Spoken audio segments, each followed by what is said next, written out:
Hubo un ataque importante. De hecho, una destrucción muy grave, según informan los medios de Kiev durante la noche, a causa de un ataque masivo con misiles y drones rusos sobre la ciudad, que dejó al menos 18 muertos y unos 90 heridos. Y, como se puede ver en esa fotografía del fondo, hubo muchos objetivos civiles alcanzados. Gary tiene además algunas imágenes adicionales para mostrar parte de esto. Primero, estáis viendo a plena luz del día, creo que son misiles de crucero, que llegan en unos segundos, sin defensa aérea, totalmente visibles, impactando directamente en los objetivos.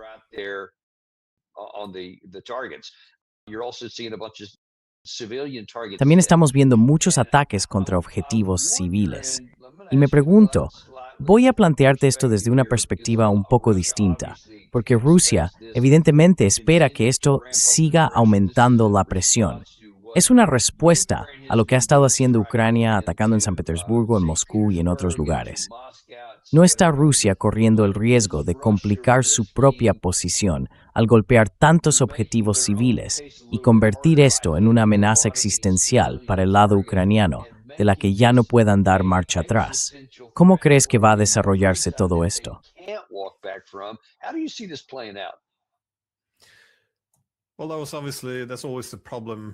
Bueno, claro, ese es siempre el problema con la escalada, que hace mucho más difícil dar marcha atrás.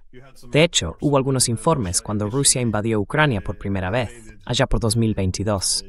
Una vez más, en los medios había una especie de consenso en torno a la idea de que se trataba de una invasión a gran escala, pero eso no era cierto.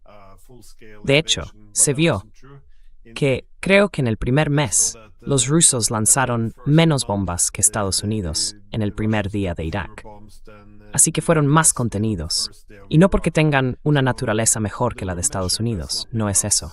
Fueron más contenidos porque, como decías, si hubieran hecho bombardeos más intensos, con más muertes y destrucción, la diplomacia después habría sido mucho más difícil.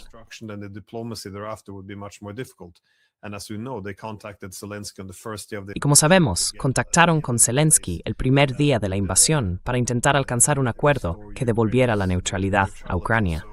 Por eso no es buena idea atacar con demasiada agresividad.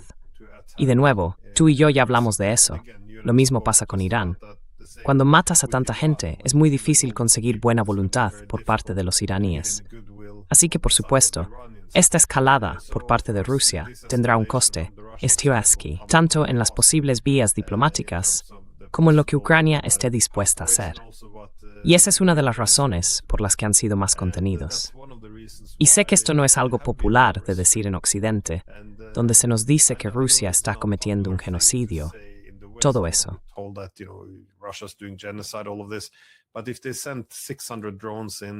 Pero si enviaron 600 drones y hay 2 personas heridas o una muerta, algo así, está claro que toman muchas precauciones para limitar los daños colaterales. Pero lo que estamos viendo ahora es una escalada. Como muchos habían advertido, la escalada ya está llegando. No se puede atacar Moscú de esta manera, como se hizo, o atacar San Petersburgo así, y luego esperar que no haya respuesta. Así que hay una enorme presión sobre el Kremlin para que adopte una postura más dura. ¿Y cómo se ve esa escalada? Bueno, yo creo que esto es precisamente la escalada. Significa, en gran medida, dejar de lado el impacto sobre la población civil. Así que este tipo de ataques, en mi opinión, son distintos de los que vimos antes.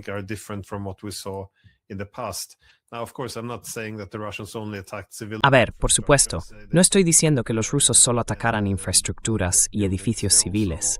También fueron, sobre todo, a por centros logísticos, plantas industriales. Atacaron instalaciones energéticas. Y por alguna razón, ahora también se incluyen las gasolineras en todo esto. Estados Unidos está intentando destruir tantas como pueda para paralizar la logística. Pero sí, creo que esto es lo que vamos a ver más a partir de ahora. La guerra se va a volver mucho más fea. Puede que estén intensificando ahora la guerra contra los ucranianos, pero también podríamos ver algo más de sabotaje dentro de Europa. Podría haber ataques con drones, con posible negación de responsabilidad. De nuevo, es solo una especulación. Todavía no ha ocurrido. Pero creo que está claro que hemos cruzado una línea roja para los rusos. Déjame hacerte una pregunta.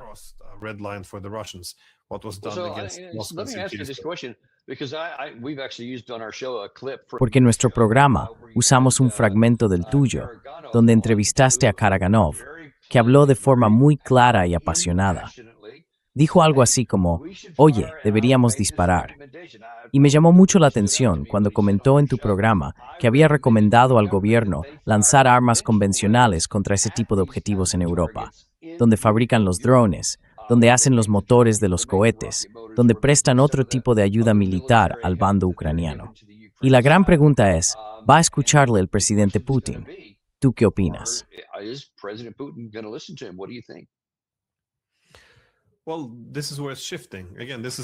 Bueno, aquí es donde está cambiando la situación. Y de nuevo, este es el problema, que los halcones acabarán ganando el debate, porque una vez más, esto viene de muy atrás. Recuerdo que escribí un artículo en 2016. Se titulaba algo así como Putin es la última alternativa pro-occidental en Rusia. Y lo que quería señalar era la presión a la que él estaba sometido entonces, porque todos los halcones en Rusia decían, ¿qué estamos haciendo? ¿Por qué estamos, básicamente, mirando sin hacer nada mientras la OTAN se refuerza? Porque sabían que la OTAN nunca permitiría que Ucrania aplicara los acuerdos de Minsk, nunca permitiría que se recuperara la neutralidad, ni que la paz se abriera paso.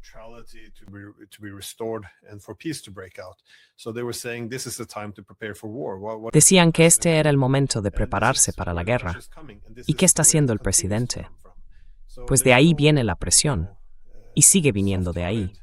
Así que no hay, digamos, una oposición liberal blanda. La oposición principal viene de los halcones. Y, como decía Karaganov, por cierto, él fue el principal que presionó con fuerza para que Putin cambiara la doctrina nuclear de Rusia para reducir el umbral del uso de armas nucleares. Yo voy a las reuniones de Valdai todos los años, y allí vi, al menos 2 años seguidos, cómo Putin le decía a Karaganov, no podemos, vamos a mantener nuestra doctrina nuclear actual.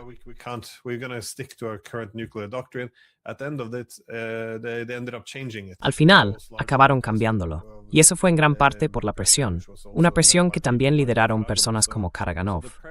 Así que la presión va en aumento, y sí, tiene importancia para Rusia, para lo que Rusia decida hacer.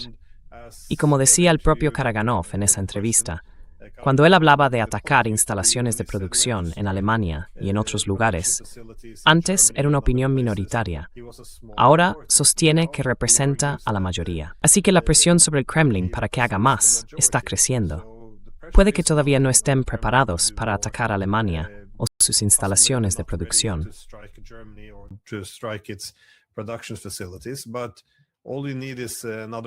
Pero basta con que ocurra otro ataque, como el que pasó en Moscú, y probablemente eso es lo que tendrían que hacer. No sé si lo viste. Unos bromistas rusos llamaron al asistente del presidente de Estonia, y el video se publicó hace solo unas horas. Sí, lo entiendo.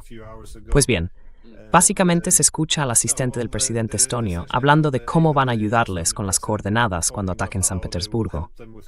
Y después de eso, María Zaharova sale y dice que eso es una especie de prueba de que Estonia, que por cierto es un país de la OTAN, está participando en los ataques terroristas contra Rusia. Así que ya estamos entrando en ese terreno.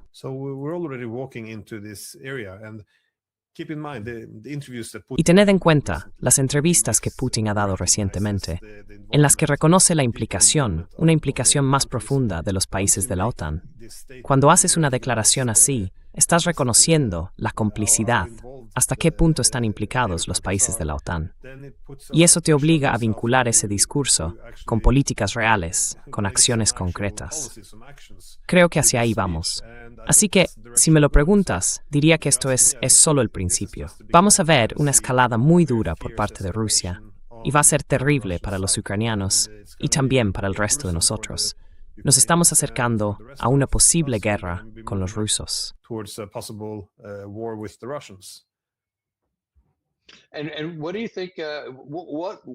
¿Y qué piensas tú? ¿En qué te estarías fijando? Porque llevas años siguiendo todo esto, incluso antes de que empezara realmente la guerra. ¿Qué te imaginas que podrías ver que fuera, digamos, la gota que colme el vaso y que lleve a Rusia a atacar algo dentro de la OTAN? ¿Sería un objetivo más grande en Moscú, algo más importante? ¿O crees que eso ya ha pasado, que ya han cruzado línea demasiadas veces y que ahora solo están esperando a que ocurra algo interno para lanzar un ataque? ¿Cómo lo ves tú?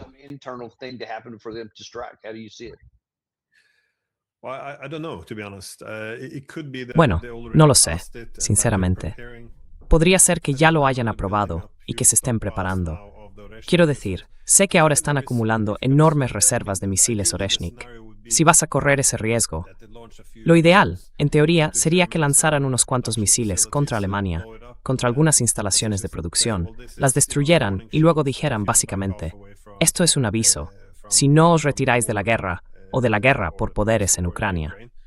Y si, en cambio, los europeos, quizá también los estadounidenses, decidieran escalar y atacar a Rusia, entonces querrían estar en una posición, creo yo, en la que realmente puedan responder y no quedarse atrapados en una guerra de desgaste lenta.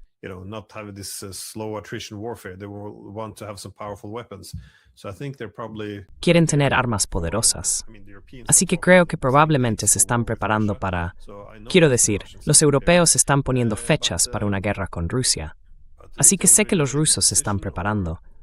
Pero si ya han tomado la decisión, o si están esperando otra escalada, no lo sé. Habrá que verlo. Bueno, el Kremlin no me llama, así que no tengo ni idea. Pero, hasta ahora, hay que preguntarse cuánto tiempo puede mantenerse la contención. Tengamos en cuenta que el año pasado atacaron la disuasión nuclear de Rusia, y según dice el FSB, el MI6 británico estuvo implicado. Atacaron la residencia de Putin.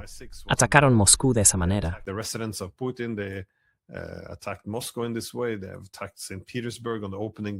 Han atacado San Petersburgo el día de apertura del Foro Económico Internacional de San Petersburgo.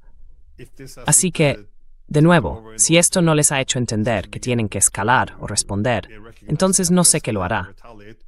Pero no tiene por qué ser algo más potente. Creo que el año pasado Putin hablaba en el lenguaje de la diplomacia. Se creyeron el papel de Trump de poli bueno, poli malo con respecto a los europeos. Pensaron que eso iba a llevar realmente a la paz. Pero resulta que, como se ve ahora en la retórica más reciente, no habrá cisnewica en Trump.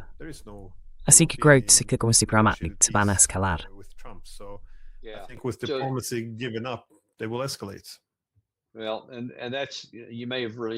Bueno, y quizá, sin quererlo, ya haya respondido a mi pregunta, más o menos la última que quería hacerle.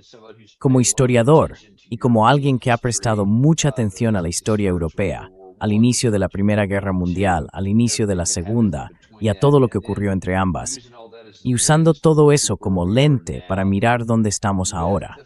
Teniendo en cuenta, además, que Rubio dijo hace unas 2 semanas que hemos elegido un bando y que estamos del lado de Ucrania. Es decir, ni siquiera mantenemos la apariencia de intentar una solución negociada, como usted sugería antes. Teniendo en cuenta lo que dice Rusia, lo que dice Zelensky, lo que están haciendo los europeos, ¿cree que ya hemos pasado el punto de no retorno y que podría haber literalmente otra guerra continental en Europa, una que muy fácilmente podría volverse nuclear? ¿O piensa que todavía hay alguna posibilidad de evitarlo de alguna manera?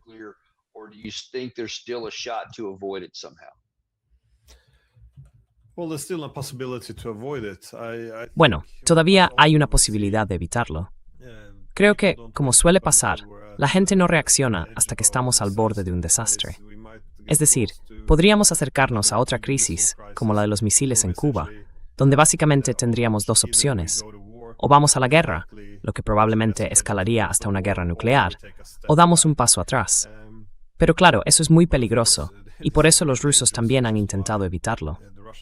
Aunque eso podría ser, precisamente, parte del motivo por el que ahora están siendo más agresivos con los bombardeos en Ucrania, para demostrar que no pueden ser demasiado previsibles.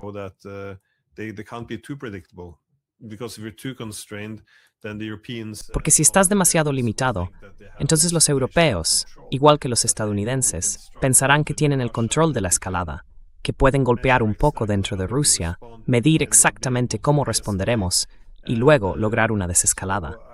Así que creo que, en el Kremlin, ahora piensan que hay que enseñar de nuevo a los europeos a temernos, y lo mismo vale para los estadounidenses. No creo que hayamos llegado todavía a ese punto. La guerra no es inevitable. El problema es que mucha gente cree que sí lo es. Y cuando piensas eso, entonces sí, la diplomacia se convierte en una fachada, y en el fondo, todo el mundo se está preparando para la guerra.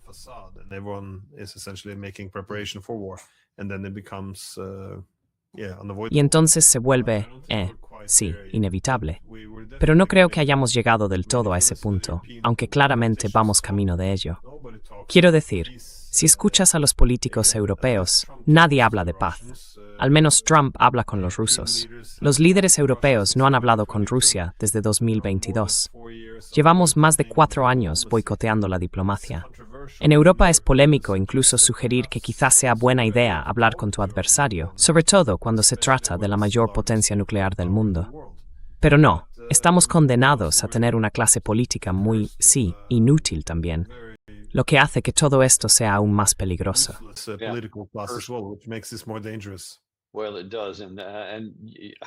Bueno, sí, y me alegra que tengas al menos algo de optimismo, porque yo prácticamente ya lo he perdido, por muchas de las razones que has mencionado. Veo a los políticos europeos, veo a la administración Trump, veo la intransigencia en ambos lados, el tono cada vez más desafiante del lado ruso y a Zelensky sin frenar, intentando llevar este asunto cada vez más lejos. Me cuesta ver cómo podemos evitarlo. Ojalá tengas razón y yo esté equivocado, porque sería catastrófico para todos si acaba ocurriendo así. Muchísimas gracias por venir hoy y compartir tu análisis con nosotros. Y por cierto, recordemos que la gente puede encontrar más de Glenn Deason en su programa, The Glenn Deason Show, que también vemos mucho y del que a veces tomamos algunos de tus vídeos. Siempre contenido de gran calidad. Gracias, Daniel. Muchas gracias y esperamos veros a todos en el próximo episodio de Daniel Davis Deep Dive. No olvidéis contárselo a vuestros amigos, a esos que disfrutan escuchando podcasts. Decidles que añadan Daniel Davis Deep Dive a su lista de podcasts. Ellos también tienen que saber lo que vosotros sabéis. Pueden escucharlo donde ya consiguen sus podcasts. Solo tenéis que decírselo.